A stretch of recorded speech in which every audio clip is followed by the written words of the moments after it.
In this video, we are going to build an understanding of how to get to a Taylor series formatted polynomial. I'm going to do this in a very basic way. I'm going to try to minimize any references to proofs or those kinds of things.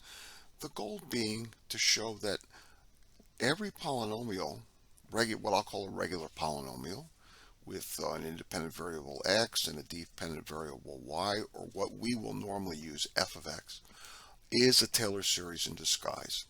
So let's take a look at how we can think about that Taylor series in disguise. And by the way, Taylor series are very useful for approximating really crummy functions. For example, the square root of 37, the sine of 14.35 degrees, and so forth. Approximating them as pleasant regular polynomials, nice polynomials. So this is going to be our goal in this video, is to show how to build that process. But we're going to build it from a nice polynomial that we're used to seeing in standard form.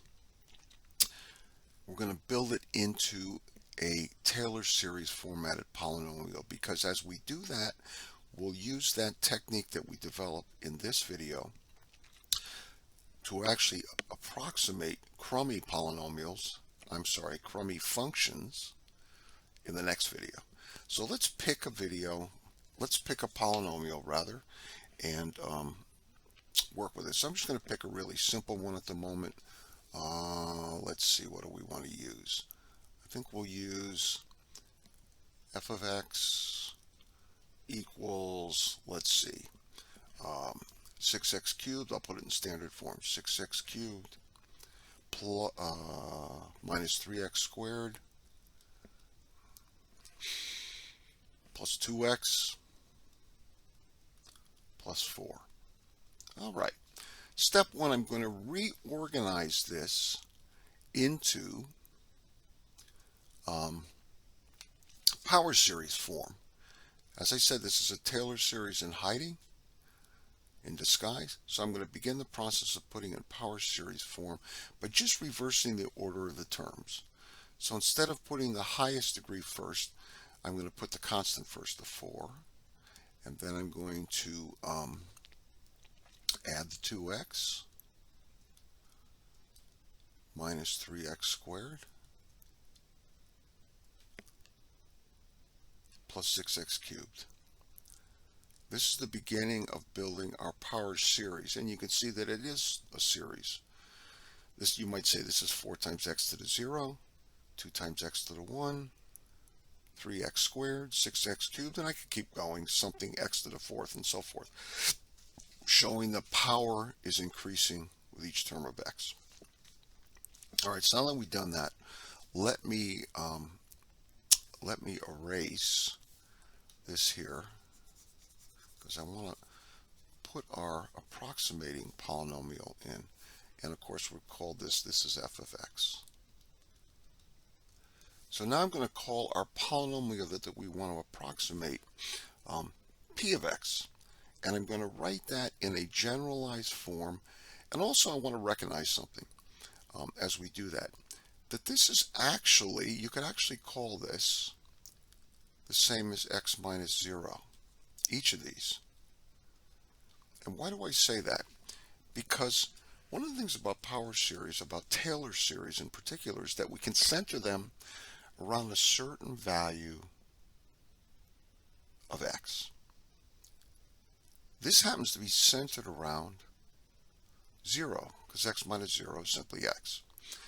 What we'll see is we can replace that 0 with a constant, and I'll just kind of rewrite it over the top. For example, x minus a, and then we can replace that a with wherever we want to center the polynomial around. So keep that thought in mind as you see me write the more general form that I want to solve for. So I'm going to call our Taylor power series approximation, or in this case equivalent polynomial, is p of x. I'm going to come up with a constant b0, because I'm going to eventually want to solve for that, plus b1 times x minus, in this case I'm just going to use 1. We're going to solve for 1. I'm going to keep it kind of simple. All right, x minus 1 b2 times x minus 1 squared plus b3 times x minus 1 cubed. And my goal is to maintain equivalency by solving properly for the b zeros at 1, where we center our polynomial.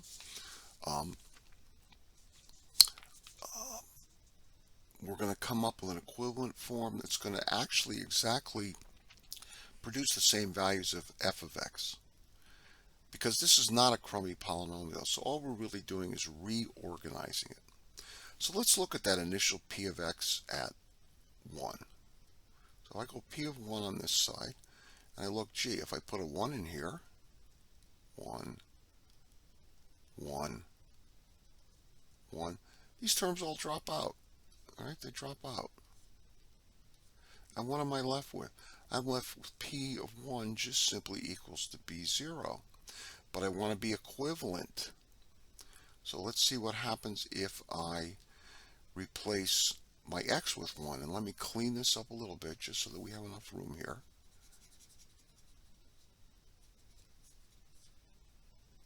All right.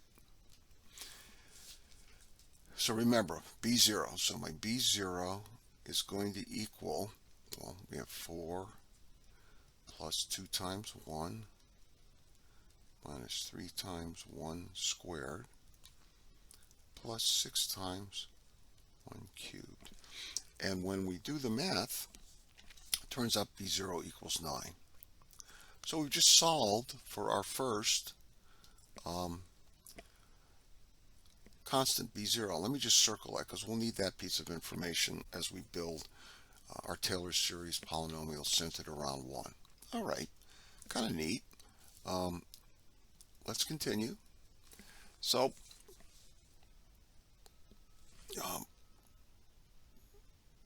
now what we're going to do is we're going to do the same thing on the left side as we do to the right, because that's one of the most basic techniques in algebra. Whatever you do to one side of a function or polynomial, if you do the same thing to the other side of the equal sign, you maintain equivalency. But instead of simply adding or subtracting or multiplying or dividing, I'm going to take the derivative of each side with respect to x. Again, doing the same thing on the left as the right. I'm not going to get into an analysis of why the derivative works. It does work, and it's very powerful. And of course, if you know something about slope and you know something about derivatives, you recognize that it's kind of helping us build a pattern of our polynomial. But let's put that aside for a moment and just say, okay, whatever I do to the left, I do to the right. That means I must maintain equivalency. So let's figure out what p prime of x is. Or in this case, p prime of 1. We'll stick with that. Let's see, if I look back at the top here, well, gee, the b0 drops out. So I'm left with b1 because the x minus 1 drops out. Right? You bring the 1 down, you have x minus 1 to the 0, which is 1. So with p1, p prime of 1 equals b1. Everything else becomes 2. Bring the 2 down, and I have 2b2 times x minus 1 plus 3b3 times x minus 1 squared, because I brought the 3 down and dropped it to a 2. Okay. Do the same thing on this side and take the derivative. The 4 drops out. 2x simply becomes a 2 minus 2 times 3 is 6, 6x, plus 3 times 6 is 18x squared. Drop a 1 into each of these. These drop. Okay, these drop. This drops because 1 minus 1 is 0. So on the left side, we simply have b1 equals. Now, what about the right side? If I replace the x with a 1 and the x with a 1 and square it here, b1 equals 14. So now I have my second constant. I have b0 and I have b1. Let me just circle that so we don't forget it. And let's move on to,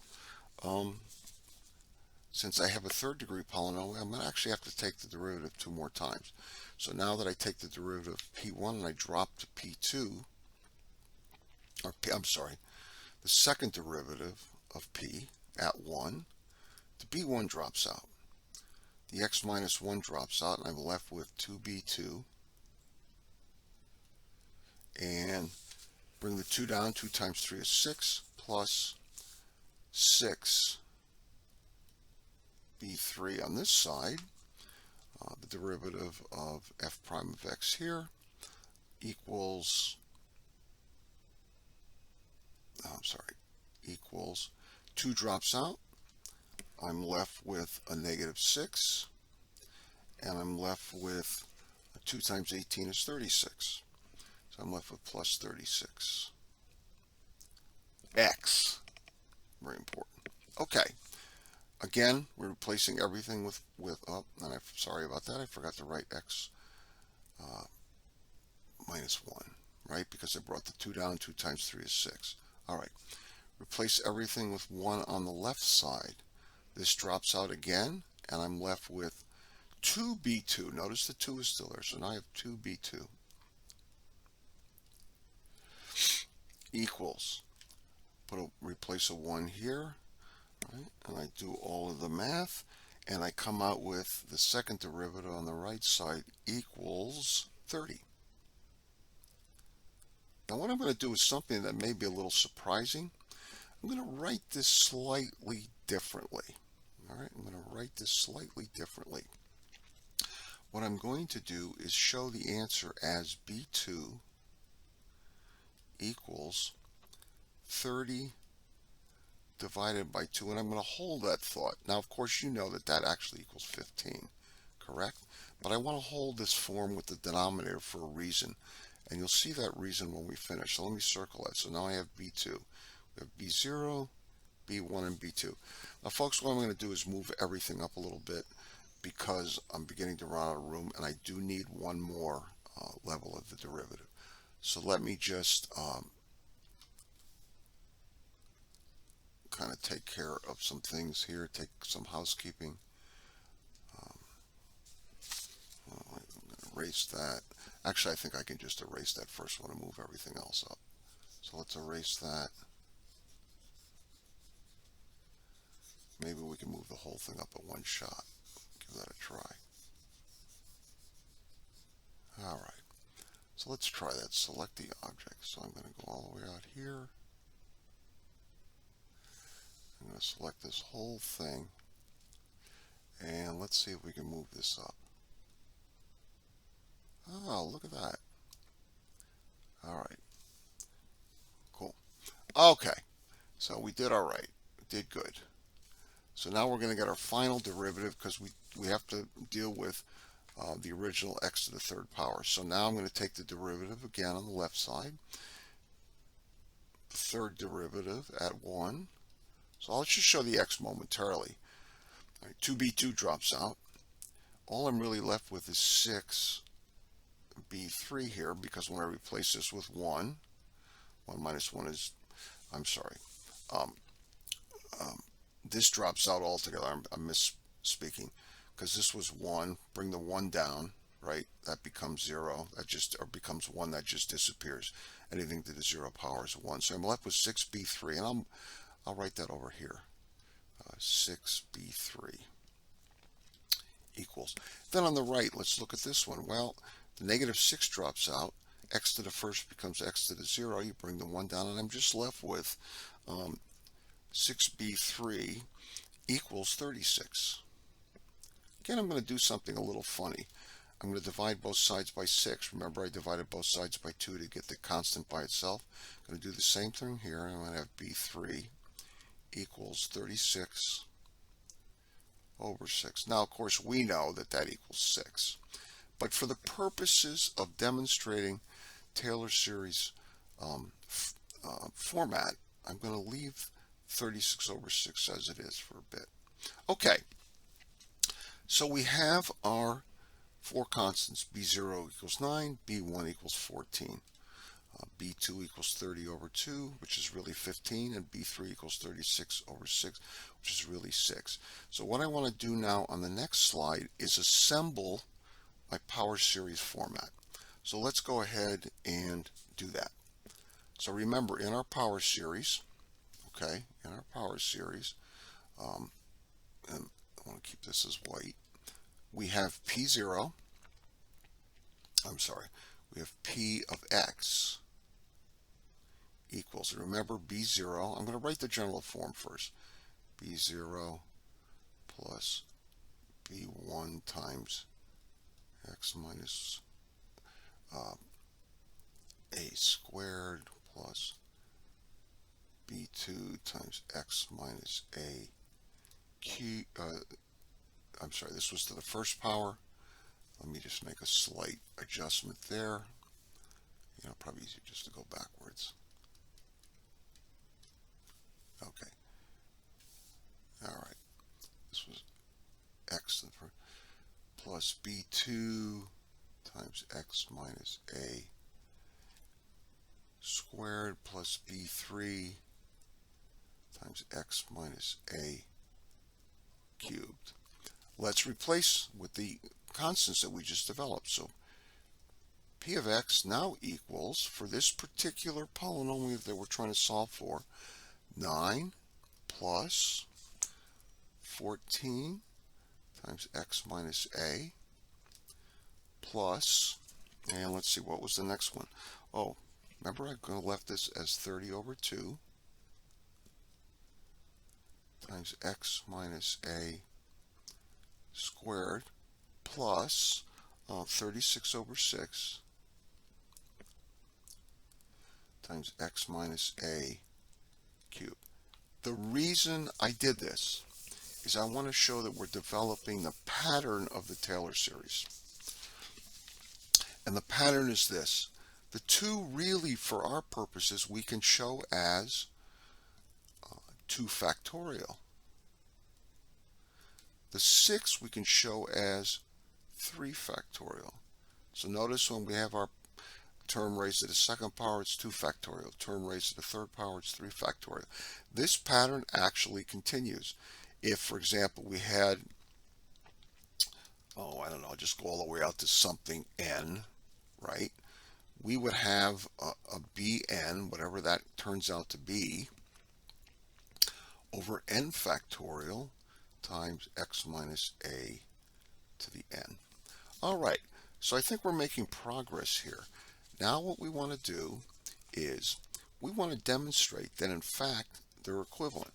So I'm going to rewrite this polynomial as, and I'm just going to pick, pick something to prove. Let's see. Let's try P of 3. So P of 3, let's put P of 3 in here. Let's see if this really works. So I'm going to set my A. Let's see. I think what we'll do is we'll say P of 3. Remember, we did this at 1, by the way. So I want to leave the A as 1. Recall that we did that in the previous slide. Right? 1. And if I go back to the previous slide, just remember, on the previous slide, we were dealing with A as 1. You can see that in these points here. A is 1. Okay, so let's go back here. Let's make sure we have this. So we're going to rewrite this as equals 9 plus 14 times 3 minus 1 plus 30 over 2 factorial plus, times 3 minus 1 squared plus 36 over 3 factorial times 3 minus 1 cubed. All right. Let's see what we get, and then we're going to take our original polynomial and we're going to see if that gives us the same number, that f of x.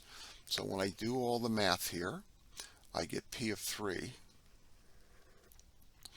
Okay, let's see. P of 3 equals 145. Right, 3 minus 1 is 2. 2 squared is 4. Multiply it by this. 3 minus 1 is 2. 2 cubed is 8. Multiply it by this. When I do all the math, simplify, I get P of 3 equals 145. Well, what about our original polynomial? What about, if you recall, f of x, let's just check it. F of x equals 4 plus, let's plug in 3. Let's see, 2 times 3 minus 3 times 3 squared plus 6 times, I'm running a little tight here, 3 cubed. All right, f of x equals 4 plus 6. 3 squared is 9. 9 times 3 minus 27 plus 27. Let's see, 27 times 6. Let's think about what that equals. And then multiply that by 6, and we get, and remember, since this is 3, let's just see what happens.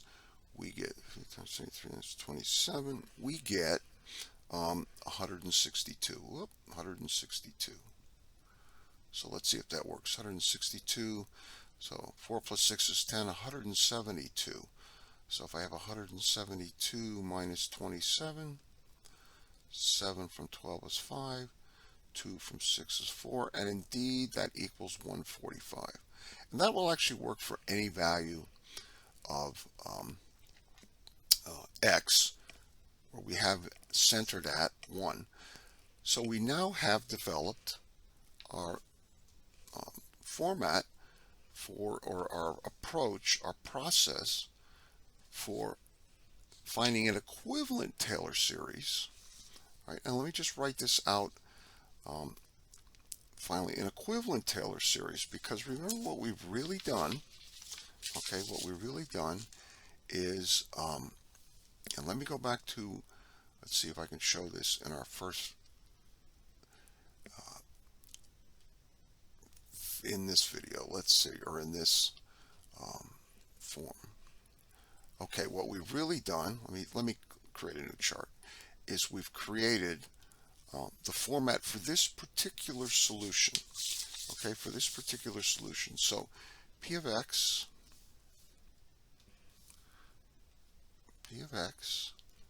equals, and remember, 9 times, there is no times, that's just a constant, plus 14 times x minus 1 plus 30 over 2, and again, I'm leaving it that way for a reason, really 30 over 2 factorial times x minus 1 squared plus 36 over 3 factorial times x minus 1 cubed. All right, so we look at this and we go, okay, if you want to really continue the factorial process, you could actually say that the first one is over 0 factorial, and guess what? 0 factorial does equal 1, and this one would be over 1 factorial. 1 factorial also equals 1, right? They equal 1. So you could continue that process if you want. And then again, if you wanted to continue this out, and this equals f of x. Remember, our f of x was simply 4 plus 2x minus 3x squared plus 6x cubed. Let's think about in our next, what we're going to do in our next video. We're going to use this format, which is a Taylor series polynomial centered at some value. It might be 1, it might be 0, it might be some other value. All right, we're going to create that polynomial, and that's not going to be equivalent to our messy function. for example, equivalent to our square root of 37, but it's going to approximate it very well. And what we're going to discover as we add increasing powers of x, the approximation gets better and better. The only time it will be equivalent is when we reach infinity. And since we don't know how to reach infinity, we do need to deal with approximations. See you in our next video.